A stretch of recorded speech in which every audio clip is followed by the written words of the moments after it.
Hi, everybody. My name is Ross Taylor, that's up here. I'm a photojournalist by trade. I've spent 20 years documenting life from small town Christmas parades to battlefields in places like Kashmir, Iraq, and Afghanistan. And in Afghanistan, I was documenting a trauma hospital. And when I was in there, while it's a very sobering experience, I realized that there's nothing I could have done as a still photographer that I could convey what I saw and what I bore witness to that could have been done in short form video, short form film. And that's what I want to talk to you today is something I'm very passionate about, which is a short form story for the web. And so when shortly after I left the trauma hospital and left Afghanistan, I knew that I had to learn this skill. It was something that really deeply touched me. And so I went back to study short form story in grad school.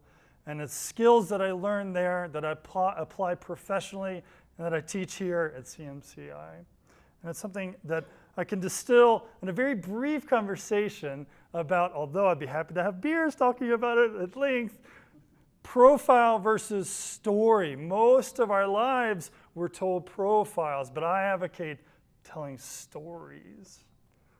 What's a profile? A profile gives the basic information. It gives the who, what, when, where, why. A good example of this would be Ross. We could talk about me, I, who, what. I'll be teaching a short form story class, video class in the spring. When in the spring, where, the Armory, and why, because I believe in it and it's a competitive marketplace skill. And that's interesting, but it provides information only. It doesn't really tug at your heart. And importantly, a profile is a moderate expansion of what we already know. And I think that's worth note, that a profile, broadly speaking, can be interpreted that it's a moderate expansion of what you already know. And that's most media that we absorb. But here's what I advocate in our daily lives and what I want to instill in our students and in my own work. It's the idea of rendering a story. It renders an experience. Oftentimes it hides and teases that information instead of giving it all up front. It drives towards a key idea, a climax, the core principle, oftentimes something that's at risk. And it leans towards a universal connection, something that we all can interpret, something that we can all connect to. And importantly, I want us to think about a story as a journey. And it involves unilaterally the idea of transformation. Think about the stories of your own life. You've been transformed in moments of stories. There are many models out there. When I learn video, it's really overwhelming. I see Pat doing video back there. I collect all this data, and I get really overwhelmed with too much. So I present a model to my students, and people are a mentor as one potential. It's the idea of breaking it down into a tease, a reveal, background information. This is where stories, profiles usually start. Profiles usually start at the front. We're always leaning towards a climax or a core idea, oftentimes something that's at risk, something that's fragile. And we end on life lessons, the idea of universality. I'll give you an example of a story. There was a little bead of snot that dripped from her nose that caught my eye. And her nose was bright red from the brittle cold. And she lifted her sheet white hands and blew into them for warmth.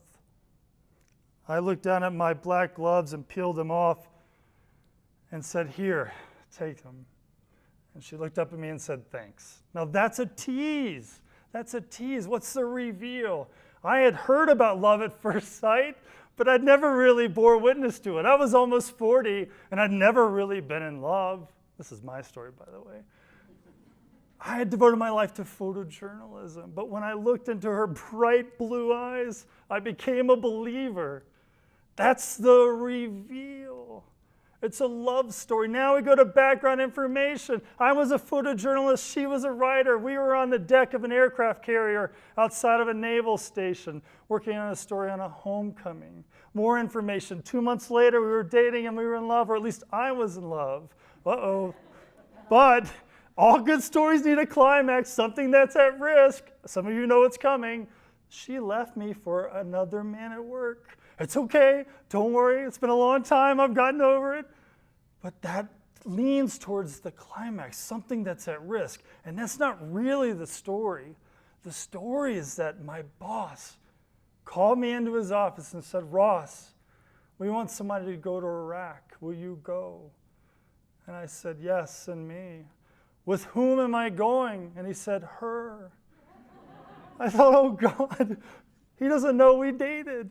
He's sending me to a war zone with my ex-girlfriend.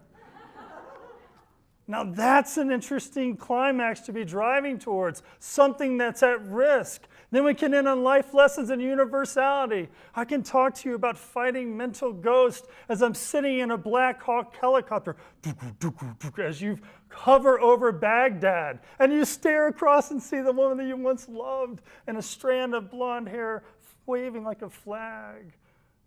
Fighting a mental ghost as we documented soldiers who were also fighting ghosts, mental and physical, snipers, bombs, IEDs. Now that's a life lesson. That's a story. It's part of my story. And when I look out and see the audience, I know that everyone in this place has a story. It's something I'm incredibly passionate about. So we often, I don't want to diminish profiles, but when given the option, tell a story. Now, when you look at me, I guarantee you'll think, that poor SOB had to go to a war zone with an ex-girlfriend. It's something that sticks. The story sticks.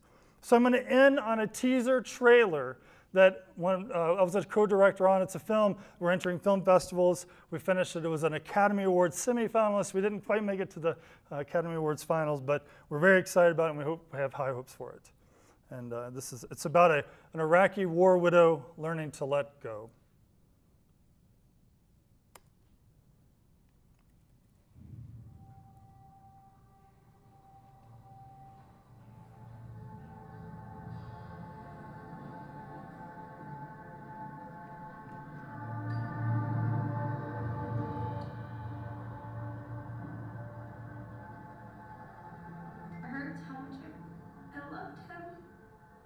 So many plans for what we were supposed to do, where we were supposed to go, then we don't have that anymore.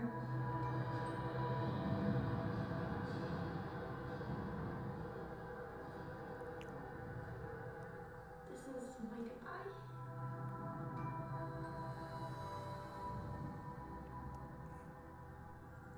Thank you very much for your time. I'm very happy to be here. We really appreciate it.